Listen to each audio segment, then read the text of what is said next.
mencionamos en esta explicación del Catecismo de San Pío X, cuáles son las disposiciones para comulgar bien, dignamente, es decir, que Dios acepte esta comunión.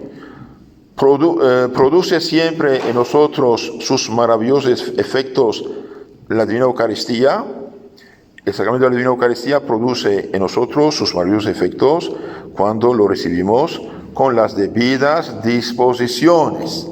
Entonces, la Eucaristía hace maravillas en el alma que la recibe, sí, dignamente, con disposiciones adecuadas. ¿Y cuáles son esas disposiciones para bien comulgar?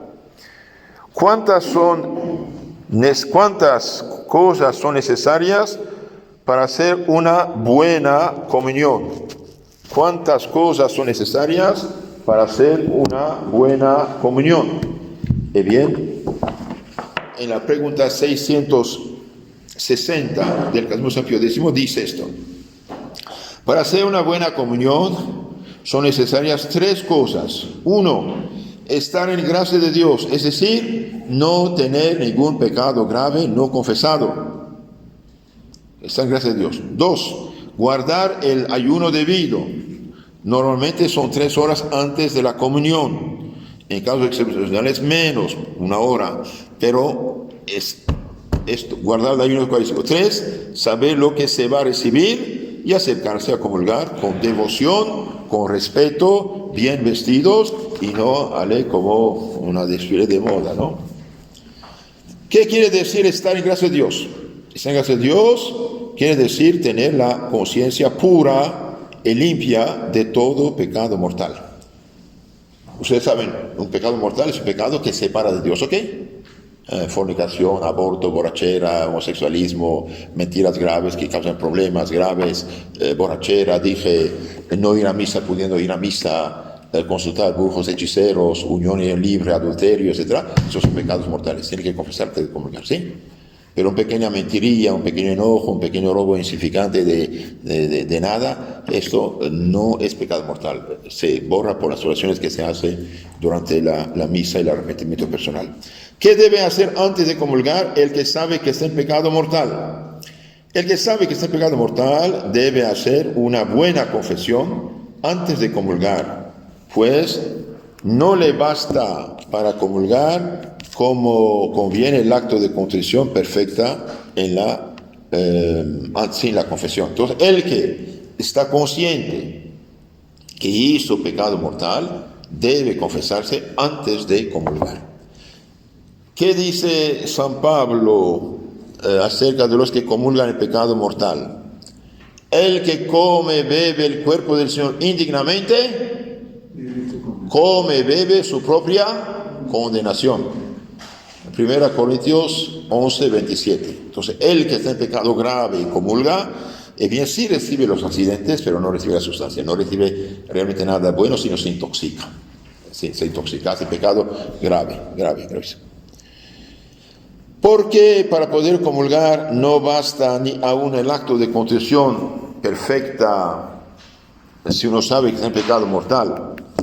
Porque la Iglesia ha establecido para mayor reverencia de este sacramento que quien está en pecado mortal no se atreva a comulgar si primero no se ha confesado. ¿Recibirá Jesucristo el que comulgase en pecado mortal? El que comulgase en pecado mortal recibirá Jesucristo, mas no su gracia, antes bien cometería un sacrilegio y sería merecedor de la sentencia de condenación eterna. Entonces recibe la hostia sí, pero no recibe la gracia, el Espíritu Santo, la santidad, sino se intoxica. Recibirá. ¿Qué ayuno debe guardarse ante la comunión? Ante la comunión debe guardarse el ayuno eucarístico, que consiste en abstenerse del alimento sólido o bebida alcohólica 3 horas antes de comulgar, de alimento líquido y bebida no alcohólica 1 hora antes de la comunión. El agua natural puede tomarse a cualquier hora y en cualquier caso, la medicina también. Los enfermos pueden tomar verdaderas medicinas, sólidas, líquidas y bebidas no alcohólicas en cualquier tiempo y sin ninguna limitación. Entonces el agua, la medicina no rompe el ayuno. ¿Qué es la comunión per viático? La comunión por viático es la que se da a los enfermos que están en peligro de muerte para que los sustente el viaje que hacen de esta vida a la eternidad. Viático viene del latín via, el que va a tomar el camino hacia la eternidad. Es la última comunión que se da a un enfermo antes de su muerte, ¿sí? ¿Qué quiere decir comulgar con devoción? ¿Qué quiere decir saber lo que se va a recibir? Saber lo que se va a recibir quiere decir conocer las cosas que se enseñan en la doctrina cristiana cerca del sacramento y creer firmemente. Un niño que no sabe qué es la hostia no se da, aunque llore, ¿sí? Tiene que saber qué es la hostia. Otra pregunta. ¿Qué quiere decir comulgar con devoción? Comulgar con devoción quiere decir acercarse a la Sagrada Comunión con humildad y modestia. Modestia, vestirse bien, no masticar chicle, no mirar aquí por allá, la cabeza hacia abajo, mirar abajo y ponerse rodilla, levantar la cabeza, cerrar los ojos y sacar media lengua y recibir la hostia, ¿sí? No morderla tampoco. ¿En qué consiste la preparación antes de la comunión? La preparación antes de la comunión consiste en gastar algún tiempo con considerar lo que vamos a recibir y quiénes somos nosotros y en hacer actos de fe, esperanza, caridad, contrición, adoración, humildad, deseo de recibir a nuestro Jesucristo. Entonces realmente recibimos a nuestro Señor. Entonces vamos con mucha fe, mucho amor hacia Él. ¿En qué consiste la acción de gracias? Una vez que uno recibió la comunión, ¿qué debe hacer? La acción de gracias consiste, después de la comunión, en recogernos interiormente. Entonces, que guardar el silencio interior y honrar al Señor dentro de nosotros mismos, renovando actos de fe, esperanza, caridad, adoración, agradecimiento, ofrecimiento y petición. Petición es realizar por uno mismo, por su familia, por su patria, por los amigos, por todos.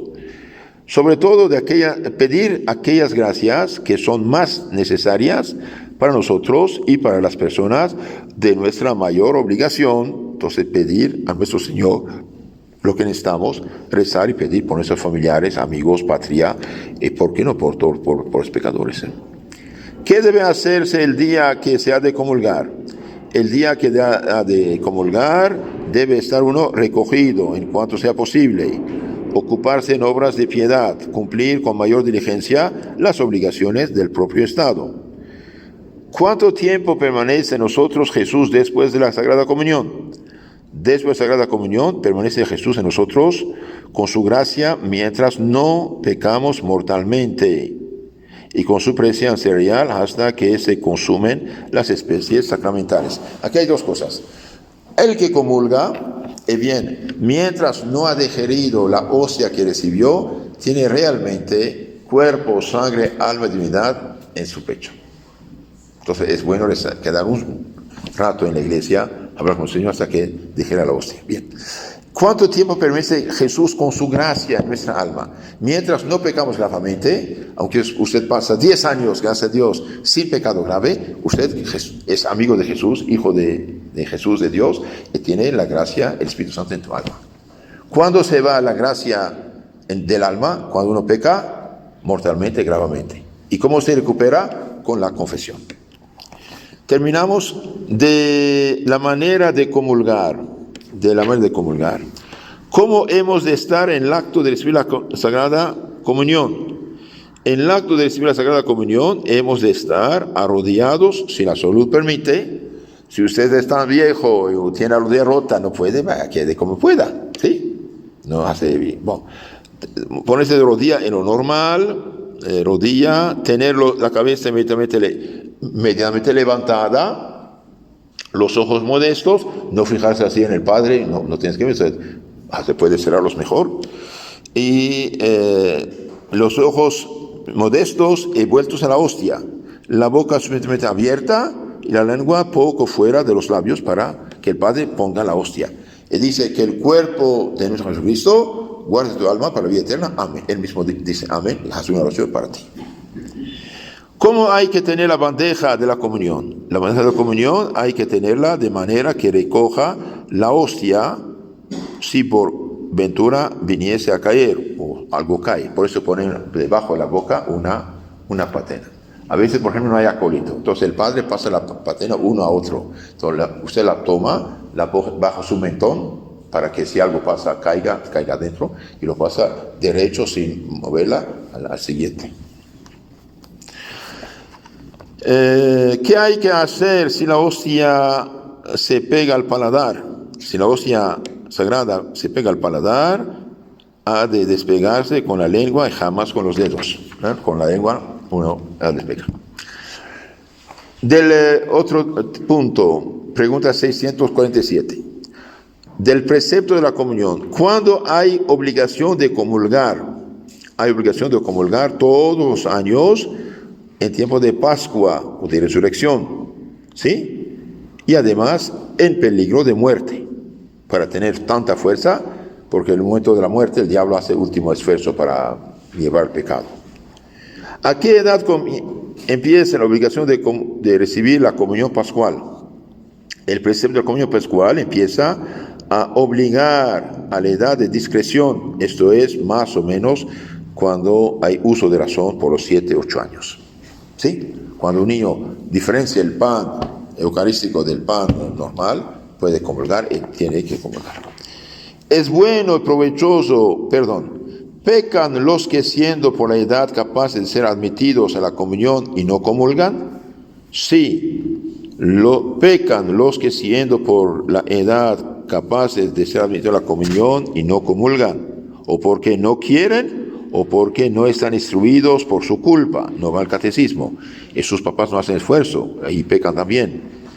Pecan además los padres y los que hacen sus veces, si por culpa de ellos difiere el niño la comunión, y de ellos tendrán que dar cuenta rigurosa a Dios. Entonces los papás que no mandan a sus hijos a la catequesis, no nos forman, bien pecan por no ayudar a sus hijos en su obligación cristiana. Es bueno y provechoso comulgar a menudo, es cosa excelentísima comulgar a menudo, siempre que haga con las debidas disposiciones. No tiene ningún pecado mostrar sobre la conciencia, hay un correctivo de intención. ¿Con qué frecuencia podemos comulgar? Bien, tenemos la dicha nosotros de poder comulgar con la mayor frecuencia que aconseja un pío y docto confesor. Es decir, mientras no tienes pecado mortal y tienes recta intención, comulgue cada día si puedes. Bien, esto es lo que quiero decir acerca de la Eucaristía como manjar divino que alimenta, que fortalece, que defienda, que ilumina el alma. En las charlas siguientes veremos lo de la Eucaristía como sacrificio o como la Santa Misa. Entonces Cristo dijo, esto es mi cuerpo. No dijo representar mi cuerpo. En el momento de la consagración, Jesús mismo, por la boca del sacerdote, cambia el pan y el vino en su cuerpo, sangre, alma y divinidad. ¿Qué queda? Las especies, es decir, color, olor, sabor, tamaño de la hostia, ¿de acuerdo? Como cada gotita de agua es agua, cada hostia, parte de la hostia, es Cristo nuestro Señor. ¿Quién puede consagrar el cuerpo de Cristo? Nadie puede consagrarlo si no es un sacerdote. Un pastor protestante puede hacer todo el ritual católico, y bien no hay nada porque no es sacerdote. Y por eso, no, la verdad, los mejores pastores se hacen católicos. No solo la Eucaristía bien recibida, dignamente recibida, aumenta la gracia, la santidad, las virtudes, también preserva del pecado mortal y borra los pecados veniales, y es garantía de resurrección gloriosa, paz en el alma, en la familia. Amén.